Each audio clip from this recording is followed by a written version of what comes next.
और उससे पहले मैंने 2 ट्वीट का जिक्र किया। एक ट्वीट जिसमें पवन खेड़ा जी ने कहा, आज से 10 साल पहले रामलीला मैदान में तमाम ठग इकट्ठा हुए, इन ठगों ने नौटंकी करके पूरे देश को फंसाया और मीडिया ने इसे जन आंदोलन बताया।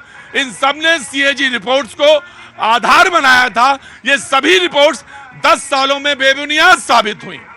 और दूसरा ट्वीट भी है जिसको जिक्र करना जरूरी, 2015 के समय में 55 रिपोर्ट सीएजी रिपोर्ट्स आई। 2023 के समय में या 2023 जिसमें हम रह रहे हैं, बड़ी मुश्किल से कोई सीएजी रिपोर्ट सामने आती है। भारतमाला प्रोजेक्ट जो है सड़कों का, उसमें इन्होंने कहा कि धांधली है। आयुष्मान भारत जो आयुष्मान योजना है, स्वास्थ्य योजना, उसमें भी इन्होंने कहा धांधली। पवन खेड़ा जी का मुताबिक ये दोनों ट्वीट रखे। डिबेट को ओपन करता हूं, बातचीत के सिलसिले को जोड़ता हूं। सबसे पहले शैलेंद्र जी। जी प्रवाजी टाइम से आया करिए। जी प्रतीक जी, जिस ट्वीट का जिक्र किया जा रहा है, मैंने कई बार कहा है कि जब व्यक्ति आधा बोले ना, पूरी बात ना बोले, तो यही हश्र होता है। अरे जिस आप जो भारतमाला प्रोजेक्ट की बात कर रहे हैं, उसमें इनिशियली कहा गया है, आधार क्या माना गया है कि 4 लेन का अगर आप नेशनल हाईवे बनाते हैं तो 91,000 करोड़ आपकी लागत आएगी, और कितने 5,000 किलोमीटर के लिए उसको अनुपात में बांटते तो 18 करोड़ पर किलोमीटर की कॉस्ट आती है। और टेंडर में एक टर्म होता है जिसको बोलते हैं EPC, sorry, engineering procurement and construction. तो वो क्या होता है, जो स्पेसिफिक जो वो चीजें होती हैं, अब जो अभी जो बना हुआ है एलिवेटेड रोड बना हुआ है आपका द्वारका एक्सप्रेस वे, वो 8 लेन का है। मतलब इंडिया के अंदर यूनिक है, दूसरा कोई भी इस तरह का एलिवेटेड हाईवे नहीं है। तो जहां पर जो है 8 तो एक्सप्रेस वे का है, 6 जो सरप्लस रोड्स हैं यानी 14 लेन का है। तो कॉस्ट बढ़ने की बात की गई है, वो तो उसमें ही है। सीएजी रिपोर्ट में कहां कहा गया कि भ्रष्टाचार है? मैं तो बड़ा समझ से परे हूं। सीएजी ने एक सेंटेंस भी ये नहीं कहा कि यहाँ पे किसी तरह का जो है कोई करप्शन है या अनियमितता है। उन्होंने कहा इंजीनियरिंग में डिजाइनिंग की वजह से कॉस्ट में वृद्धि हुई है। राइट, मैंने आपसे लिया।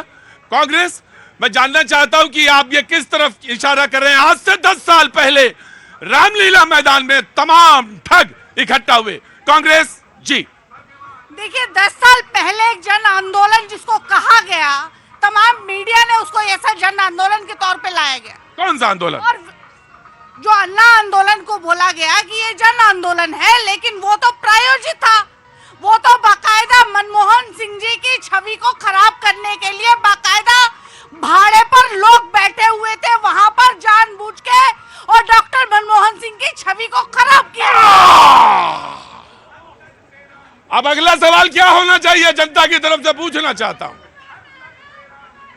अगला सवाल जनता की तरफ से क्या होना चाहिए, मैं जानना चाहता हूं। जी तैयार रखिए, लेकिन पहले कांग्रेस पूरी बात करेगी। आज सीएजी खुलासा करती है और ये कहती है कि आयुष्मान भारत में घोटाला हुआ है।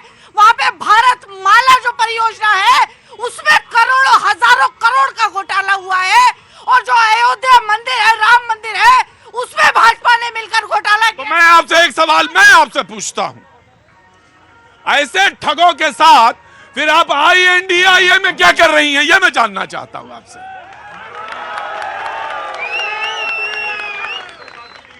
अगर वो ठग हैं, नहीं मैं एक जी प्रतीक जी, लेकिन सवाल हो गया तो जवाब आना चाहिए, उसके बीच में नहीं आ सकते आप। जी देखिए, ऐसे लोग भी वहां बैठे थे जिनको नहीं पता था कि ये क्या कुचक्र जो है भाजपा चला रही है। भाजपा के साथ अच्छा, भाजपा चला रही थी, आज वो भाजपा के साथ नहीं है, ये RSS का खेल। जी 2012 के अंदर वो जिनको ये ठग बता रहे हैं, जिस आंदोलन के ऊपर सवाल उठा रहे हैं, 2013 में कांग्रेस के हाथ ने उसी झाड़ू को तो पकड़ा था। 2013 में सरकार किसने बनवाई थी? आम आदमी पार्टी की। किसके सहयोग से बनी थी? उस टाइम इनको ठग नजर नहीं आ रहे थे, और आज जब इन्होंने एक हमासवादी दल बनाया है, इनको वो ठग नजर नहीं आ रहे। इनको ना एक मैं आपको कई बार टोक चुका हूं। मैं मुझे बोले थे लो लो लो लो लो लो लो लो लो लो मैं आपको पूरी डिबेट से सस्पेंड करता हूं। आप नो, पूरी डिबेट से सस्पेंड कर दूंगा। नो, होगा क्या? नहीं, बिल्कुल मैं आप मेरी बात समझ गए। किसी भी आतंकी को आप पॉलिटिकल पार्टी से सिस्टम मैं नो प्लीज सिट डाउन। हमारे से आप उठा के किसी की भी तुलना कर देंगे पॉलिटिकल सिस्टम में? ये देश लोकतंत्र है, लोकतांत्रिक देश है, चुनाव लड़ता है। लो करके समर्थन किया है। मैं तो वो हमास हो गया क्या? हमास से तुलना कर दे, ठीक है। मैं किसी भी आतंकी संगठन से तुलना नहीं हो सकती, लेकिन मैं आपसे जानना चाहता हूं